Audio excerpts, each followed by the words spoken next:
अस्सलाम वालेकुम my dear students, my name is Hasan Raza. उम्मीद करता हूँ आप तमाम स्टूडेंट्स बखैर वाफियत हैं। आपको वेलकम कहता हूँ इस चैप्टर नंबर 12 के कॉन्सेप्चुअल क्वेश्चंस वाले सेक्शन में। इन कॉन्सेप्चुअल क्वेश्चंस में आप जानते हैं हमें अपने कॉन्सेप्ट को अप्लाई करते हुए दिए गए सवाल का जवाब देना है। तो डियर स्टूडेंट्स, अगर हमारे कॉन्सेप्ट्स क्लियर हैं तो हम किसी भी किस्म के सवाल को इफेक्टिवली अंडरस्टैंड करके इजीली आंसर कर सकते हैं। स्टूडेंट्स, चलिए बगैर किसी ताखीर के वाइट बोर्ड की तरफ चलते हैं और पहले 5 सवालात को आज के इस लेक्चर की डिस्कशन का हिस्सा बनाते हैं। डियर स्टूडेंट्स, जिस तरह से मैं बता चुका हूं कि हम इस चैप्टर की एक्सरसाइज को शुरू किए हुए हैं। हम इससे पहले इसके मल्टीपल चॉइस क्वेश्चंस और रिव्यू क्वेश्चंस को मुकम्मल कर चुके हैं, तो लिहाजा अब वक्त आ चुका है कि हम इसके कॉन्सेप्चुअल क्वेश्चंस में अपने कॉन्सेप्ट्स को जरा चेक कर लें कि हमने इस चैप्टर में कितनी लर्निंग की है। शुरू करता हूं, पढ़ता हूं पहला सवाल, जरा गौर से सुनिएगा और जवाबात देने की खुद से कोशिश कीजिएगा। First question, the question says a man raises his left hand in a plane mirror. एक आदमी, एक शख्स प्लेन मिरर के सामने खड़ा होकर अपना लेफ्ट हैंड लेफ्ट करता है। The image facing him rising his right hand, जो उसका इमेज उसके सामने, उसका अक्स उसके सामने उस शीशे में बन रहा है, वो राइट हैंड रेज करता दिखाई देगा। एक्सप्लेन वाई, क्यों? स्टूडेंट्स, इसकी एक ही बहुत सिंपल सी रीजन है। मिरर्स में जो इमेज बनते हैं वो आम तौर पर इन्वर्टेड नेचर के होते हैं। So virtual images are here inverted, are of inverted nature. So students, इस केस में क्योंकि इमेज इन्वर्टेड है, अगर वो शख्स खड़ा होकर अपना लेफ्ट हैंड रेज करेगा तो उसे राइट हैंड रेज होता दिखाई देगा। इसी तरह से अगर वो राइट हैंड रेज करेगा तो उसे लेफ्ट हैंड रेज होता दिखाई देगा। ऐसे इमेजेस को मिरर इमेजेस भी कहते हैं। ये फ्लिप हुए होते हैं फ्रॉम लेफ्ट टू राइट। तो स्टूडेंट्स, इसकी सिंपल सी रीजन थी कि इमेजेस आर इन्वर्टेड। स्टूडेंट्स, बहुत सिंपल सा क्वेश्चन था। अब मूव करते हैं इससे अगले सवाल की तरफ। चलिए डियर स्टूडेंट्स, ये रहा हमारे आज के लेक्चर का सेकंड कॉन्सेप्चुअल क्वेश्चन। क्वेश्चन बहुत सिंपल है। चलिए स्टेटमेंट पढ़ते हैं और सॉल्व करने की कोशिश करते हैं। In your own words explain why light waves are refracted at the boundary between two materials. Students, question इंतहाई सिंपल है। कहा यह जा रहा है कि दो डिफरेंट मटेरियल्स यानी दो डिफरेंट मीडियम्स की बाउंड्री पर लाइट रिफ्रैक्ट क्यों हो जाती है। अब इस सवाल का जवाब देने के लिए आपको कॉन्सेप्ट ऑफ रिफ्रैक्शन रिकॉल करना पड़ेगा। और कॉन्सेप्ट ऑफ रिफ्रैक्शन हमने सबसे पहली बार क्लास 10th में वाटर वेव्स के लिए रिपल टैंक में पढ़ा था। आपको याद होगा, मैंने वहां पर आपको एक खास चीज सिखाई थी। मैंने कहा था कि जब मीडियम चेंज होता है डियर स्टूडेंट्स, उस वक्त कुछ प्रॉपर्टीज वेव की चेंज हो जाती हैं। हमने कौन कौन सी प्रॉपर्टीज पढ़ी थी जो चेंज होती है स्टूडेंट्स? हमने कहा था फर्स्ट ऑफ ऑल, एक तो वेलोसिटी चेंज हो जाती है और second thing was wavelength, lambda, ये भी चेंज हो जाती है मीडियम के चेंज होने से। और अगर कोई चीज कांस्टेंट रहती है तो वो फ्रीक्वेंसी है। So when the medium changes, the only thing that is frequency which remains constant. Students, अब यही काम लाइट की रिफ्रैक्शन में भी होगा। चलिए इस पॉइंट को थोड़ा सा जरा दोबारा से ऑब्जर्व करते हैं। हमारे पास फॉर एग्जांपल ये एक ग्लास स्लैब है, एक डेंसर मीडियम है। स्टूडेंट्स, ये इस ग्लास स्लैब के ऊपर एक नॉर्मल, एक परपेंडिकुलर हमने ड्रॉ कर दिया। अगर लाइट की रे आकर इस पॉइंट पर इंसिडेंट करे तो ये पॉइंट ऑफ इंसिडेंस कहलाएगा। स्टूडेंट्स, यहां पर जो एयर है, एयर में स्पीड ऑफ लाइट मैक्सिमम है, that is equals to c, जो 3 into 10 raised to the power 8 metres पर सेकंड के बराबर होगी। माय डियर स्टूडेंट्स, ये स्पीड ऑफ लाइट एयर में है। जब ये स्पीड ऑफ, जब ये रे ऑफ लाइट इस दूसरे मीडियम यानी ग्लास में दाखिल होगी तो ये स्पीड कांस्टेंट नहीं रहेगी। अब इस डेंसर मीडियम में इस लाइट की स्पीड में एक कमी आएगी। सो मैं कहता हूं कि उस कमी के बाद जो वेलोसिटी है वो v रह जाती है, जो पहले से थोड़ी सी डिक्रीज है। सो डियर स्टूडेंट्स, इसी वेलोसिटी के डिक्रीज होने की वजह से ये लाइट की रे अपने असल पाथ से थोड़ा सा डेविएट हो जाएगी। सो फॉर एग्जांपल, अगर ये इसका असल पाथ होता, अब ये असल पाथ से थोड़ा सा डेविएट हो चुकी है, हट चुकी है। सो स्टूडेंट्स, इसके इसी हटने के, इसी डेविएट होने के, अपने असल पाथ से बेंड हो जाने के अमल को रिफ्रैक्शन कहते हैं। ये इसी वजह से रिफ्रैक्ट करती है। हमसे पूछा जा रहा था कि लाइट रिफ्रैक्ट क्यों करती है, ये इसी वजह से रिफ्रैक्ट करती है because of the difference of velocity of the light wave in both the mediums. दोनों मीडियम्स में लाइट की वेलोसिटी के डिफरेंस की वजह से ये फिनोमेना होता है। सो स्टूडेंट्स, बहुत सिंपल सा कॉन्सेप्ट था, मुझे उम्मीद है कि आपको समझ आई होगी और मुझे एवन इनफैक्ट इस बात का यकीन है कि आपने मेरे जवाब से पहले खुद ही इसका जवाब दे दिया होगा। स्टूडेंट्स, अब हम मूव ऑन करेंगे आज के अगले क्वेश्चन की तरफ। माय डियर स्टूडेंट्स, ये रहा हमारा आज का अगला क्वेश्चन। क्वेश्चन पढ़ते हैं। The statement says why fish under water appears to be at a different depth below the surface than it actually is. Does it appear deeper or shallower? So students, question में हमसे ये कहा जा रहा है कि हमें ऐसा क्यों लगता है कि वो मछली जो पानी में, पानी की सरफेस के नीचे है, वो किसी मुख्तलिफ डेप्थ पर है। यानी असल में उसकी डेप्थ होती कुछ और है, लेकिन हमें बाहर से देखने पर उसकी जो डेप्थ फील हो रही होती है वो एक्चुअल डेप्थ नहीं होती, उसे अपैरेंट डेप्थ कह सकते हैं।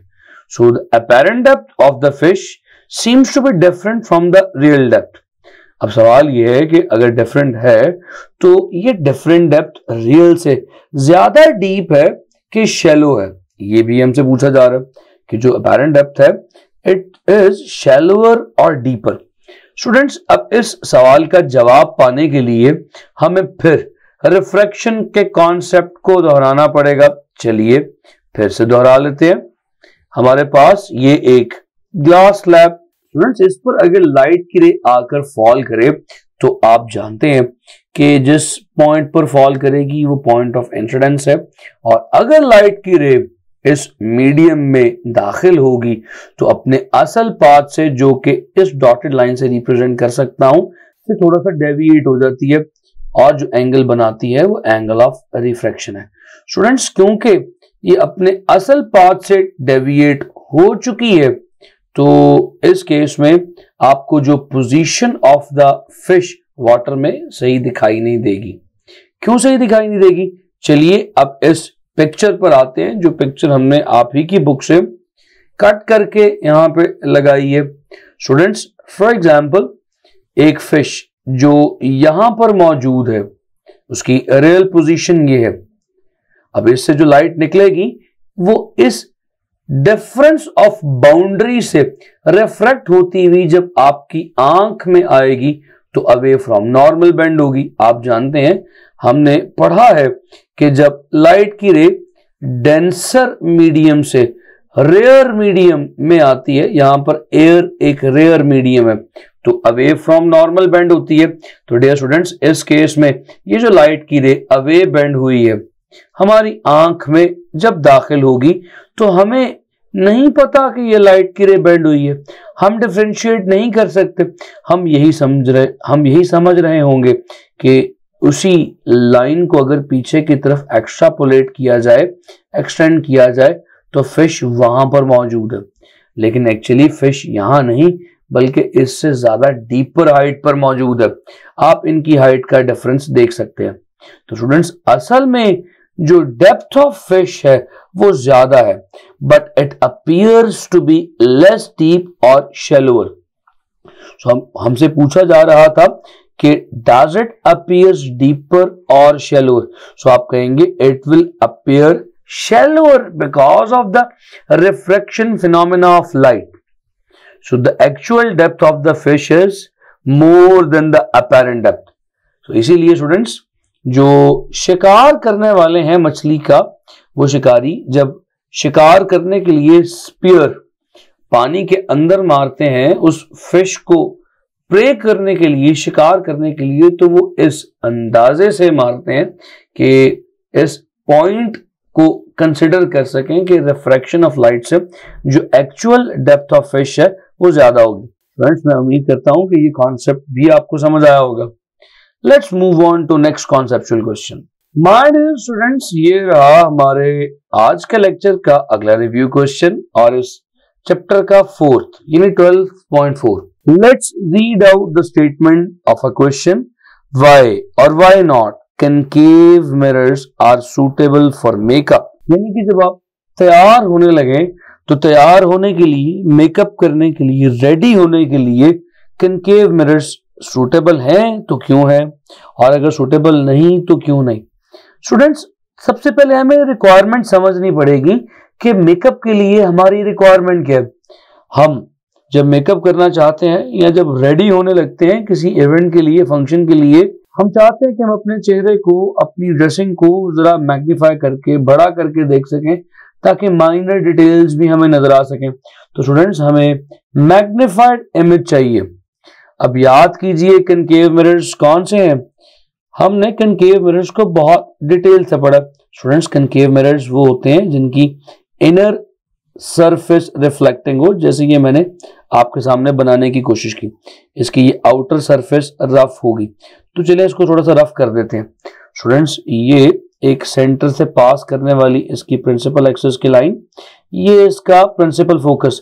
आप जानते हैं कि अगर कोई भी object with in the focal length place किया जाए, यानी इस फासले में रखा जाए, तो इसका इमेज एनलार्ज्ड इमेज होगा। तो स्टूडेंट्स इस केस में जो ऑब्जेक्ट है अगर वो between the principal focus and pole of the mirror मौजूद हो तो उसका इमेज एनलार्ज, इरेक्ट और वर्चुअल बनेगा। यानी कि इरेक्ट भी इमेज होगा, बड़ा भी होगा और वर्चुअल भी होगा। तो इस केस में जो ऑब्जेक्ट है उसके लिए ये कॉन्केव मिरर सूटेबल है, यानी कि इस केस में वो अपनी इमेज बड़ी और बेहतर तौर पर ऑब्जर्व कर सकेगा। स्टूडेंट्स अब अगर ऑपोजिट केस इमेजिन करें, ऑपोजिट केस इमेजिन करने के लिए हम रेड कलर यूज कर लेते हैं। अगर ऑब्जेक्ट बियॉन्ड फोकल लेंथ पड़ा हो लाइक दिस, तो आप जानते हैं कि इस केस में the image will be real and inverted. Students अब इमेज रियल भी होगा, इन्वर्टेड भी होगा और स्मॉलर भी होगा।